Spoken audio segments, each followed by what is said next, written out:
Our next session, I'm delighted to welcome several guests from USAID who are going to be talking about the PNG Electrification Project. We heard a lot about this at APEC in 2018, and I guess a lot of us have been wondering what's been happening since, and we're going to learn a lot more about that now. So I guess we'll start with you, David Hatch. David Hatch, can you hear me? Yeah, I can hear you loud and clear. Can you hear me? I certainly can, sir. And we're also joined by Brian Tarmey. Brian, can you hear me? Yes. Fantastic. And last but certainly not least, Julinette, Julinette Bayking. Are you there? Can you hear me? I can hear you. Excellent.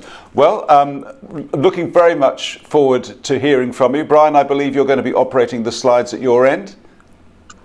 Yes, that is correct. So we're just giving you permission to do that now. And then the floor, as they say, is yours. I think, David, you're going to say a few words first.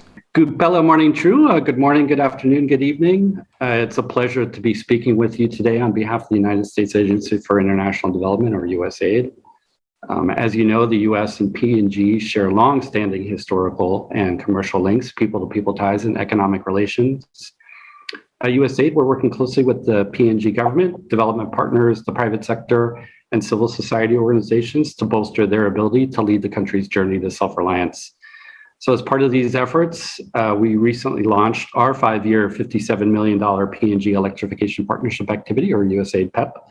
And this is part of the contribution to the collective PNG Electrification Partnership activity, which Andrew mentioned, which is in concert with the PNG government, Australia, Japan, and New Zealand, which was announced at the 2018 Asia-Pacific Economic Cooperation Summit in Port Moresby. The key focus of our USAID PEP activity is partnership and meeting the very ambitious 70% electrification target set by 2030. And this requires collective effort. And as the ambassador mentioned in her speech yesterday about the Build Back Better world, closing these significant financing gaps requires the private sector investment. And so we're very excited to include a dedicated standalone component of doing just that within our activity. In that regard, given our limited time, I'd like to turn it over to Julie Bayking of RTI and Brian Tarmey of Delphos International, our lead financial and investment advisors on our USAID PEP team. Julie and Brian will deliver a presentation that details the key objectives and activities that our team is undertaking to work in partnership and increasingly with private sector entities such as yourselves to help facilitate investment into sustainable energy solutions to PNG. Okay, thank you. Good morning, good evening, everyone.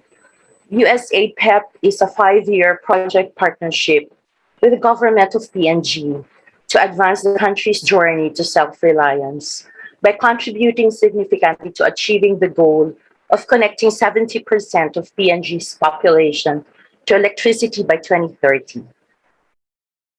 To accomplish this goal, USAID PEP focuses on facilitating at least 200,000 new on- and off-grid household electricity connections and institutionalizing key strategies that will enable PNG to achieve its targets by the end of the USAID PEP term. There are 4 objectives of this partnership activity. The first objective is to strengthen PNG Power Limited's financial viability and operational efficiency. Second objective is to develop viable off-grid electrification models. The third one is to enhance PNG's energy regulator. And the fourth one is to catalyze private investment for energy projects, which I am leading. The PEP is implemented by a consortium. USAID PEP's diverse consortium is comprised of utility, off-grid, regulatory, private investment, and community engagement experts, including RTI International, which is the prime contractor, Delphos International, Oil Search Foundation, NEOS, Energy and Security Group, the Kaisen Company, FRAME, and Hawaii Natural Energy Institute. Slide. Just an overview of the impact of this activity. the first objective, which is PPL's financial viability and operational improvement. We have several targets under this objective. Number one is to be able to connect new household connections for at least 130,000. Number two is to share diesel-based generation reduced by 15% and losses to be reduced by 8%, PPL's revenue to be increased by 10%, and for us to be able to implement a performance turnaround plan and capacitate PPL in competitive procurement of generation. The second objective, which is off-grid electrification, we have connections, 210 new connections, plus 10,000 connections from mini-grids. So we have a total of 220,000 connections here. We have 20 mini-grids to be installed, communities trained in operation and maintenance of solar home systems and mini-grids, and for us to be able to support businesses to over 20 off-grid solar companies. The third one, which is strengthening the energy regulator. The PEP activity is very focused now on helping the National Energy Authority. Second, we are also developing together with National Energy Authority a regulatory framework for off-grid sector. And also we are aiming to at least enable policies, 20 sector enabling policies, methodologies and regulations and standards. And the last is to improve the regulatory environment for private sector participation. The fourth one, which I am leading, which is catalyzing private sector investment. The main objective of this objective 4 is really to catalyze investments and mobilize private sector investments in PNG, especially in the private sector. And one major activity is for us to be able to establish and leverage from this fund, which we call as a catalytic energy fund, for private sector investment, especially in the off-grid areas. We're also aiming of leveraging 200 million financing, which includes 100 million of private financing. We are now in the process of writing investor guides. We are conceptualizing pitch books, and also we're developing financial products to disseminate to the private sector. And the last also is we are trying to provide support to IPPs or PPPs. And with regard to that, we are also building a project pipeline.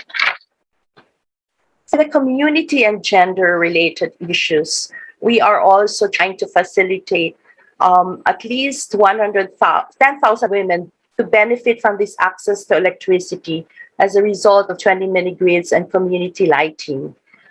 We are also aiming to at least help businesses, at least 10 women-owned businesses supported, and also community-based implementation plan will be agreed with local communities for each identified project location.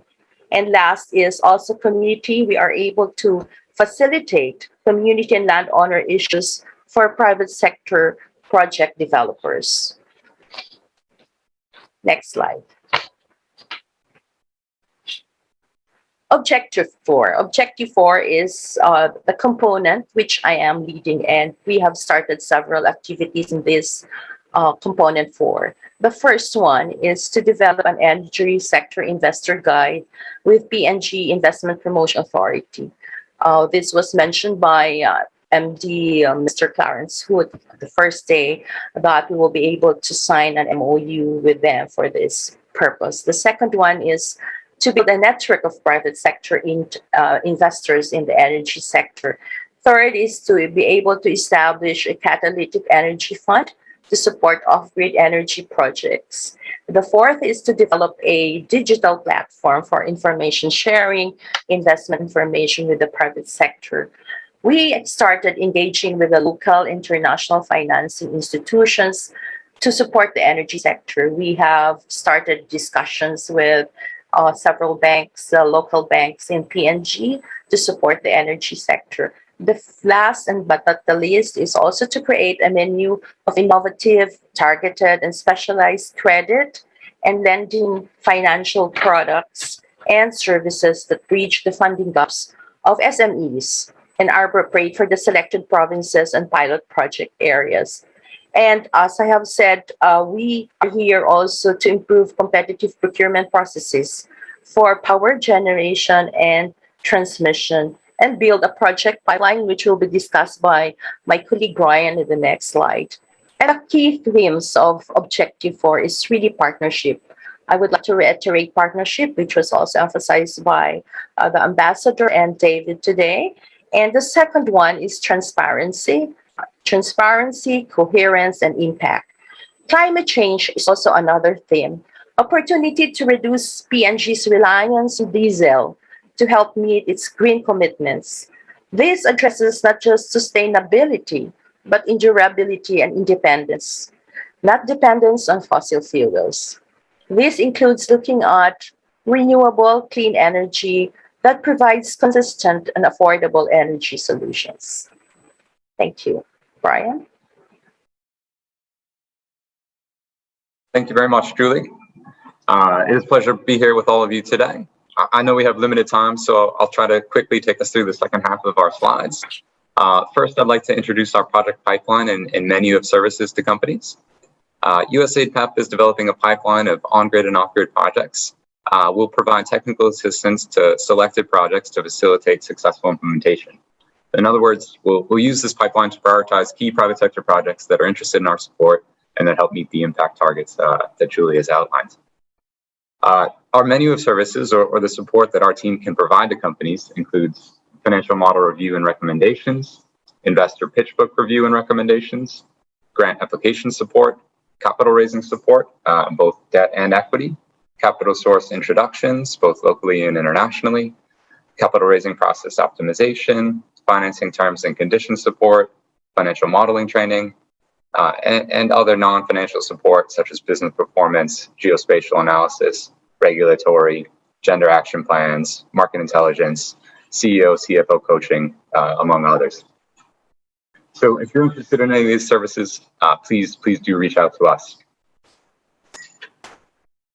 This next slide is focused on the Catalytic Energy Fund, or CEF. We're very excited about the potential impact of the CEF. The concept of the CEF is that USAID PEP will establish a $3.2 million catalytic energy fund that targets specific interventions that help advance the off-grid energy sector. So this is envisioned as direct cash funding that does not need to be reimbursed. We believe this can have a significant impact in mobilizing private investment to help meet the gap in off-grid infrastructure. The key principles of the CEF include maximizing value for money and maximizing off-grid connections, crowding in private sector investment by de-risking projects, promoting gender equity, facilitating the transition to improved economies of scale and towards a commercially sustainable model, aligning with the draft off-grid regulatory framework, potentially providing a round of funding for community lighting, and lastly, addressing key bottlenecks such as last mile distribution challenges. We're designing the CEF now, and we look forward to launching this in the next several months, at which point we'll be able to share additional details on eligibility criteria and the mechanism, as I'm sure many of you would be interested to learn more about this. So please watch this space, and we look forward to sharing more details there. This next slide outlines several key U.S. government funding sources available to private companies, which Ambassador McKee also highlighted yesterday. To be clear, our team can help in connecting companies with a full range of funding sources, whether that be multilateral and bilateral development banks, international and local commercial banks, private equity, strategic investors, grant providers, and others, not just U.S. government sources.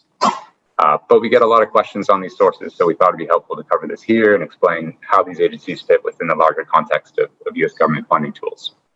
So two key U.S. financing institutions that provide long-term financing are DFC and EXIM. Douglas International, the firm I work for, has raised several $1 billion in financing from these agencies, so we believe we're well positioned to assist companies in the capital raising process from these entities. DFC, or the United States Development Finance Corporation, is a U.S. government-backed development finance institution. DFC can provide long-term debt, equity, and technical assistance to private sector-backed energy projects in PNG. The Export-Import Bank of the United States, or EXIM, is the U.S. government-backed export credit agency.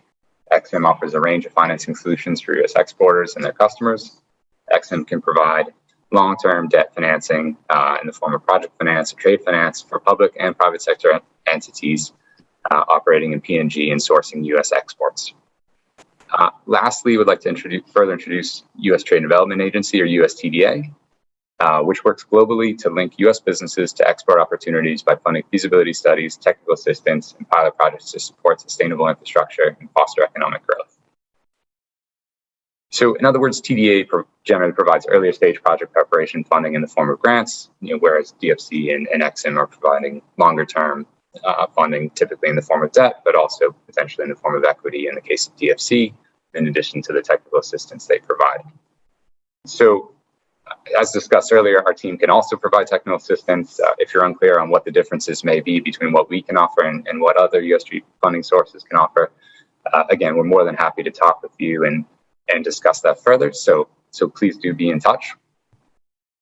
That takes us to our last slide. And again, we'd like to reiterate that the partnership is key to USAID PEP and key to mobilizing private investment to meet our targets, include facilitating the new electricity connections that David and Julie discussed. We've been in touch with many of you already, and we look forward to continuing those discussions. We also look forward to hearing from other stakeholders we haven't yet connected with. Our contact details are here on this slide, so please do reach out.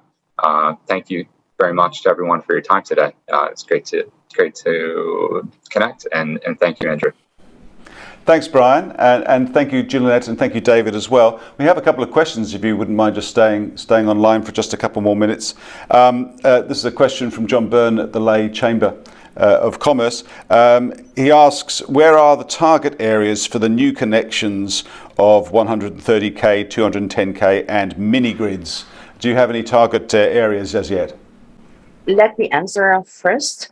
So we have identified 5 provinces which are the target areas. Right. We have East Sepik, Milne Bay, we have Bougainville, Oro, and Hela. So these are the 5 target focus areas. Okay, thanks very much. So, sorry, JB, not Morobe province yet, but maybe that will be on the agenda later on. Was that right?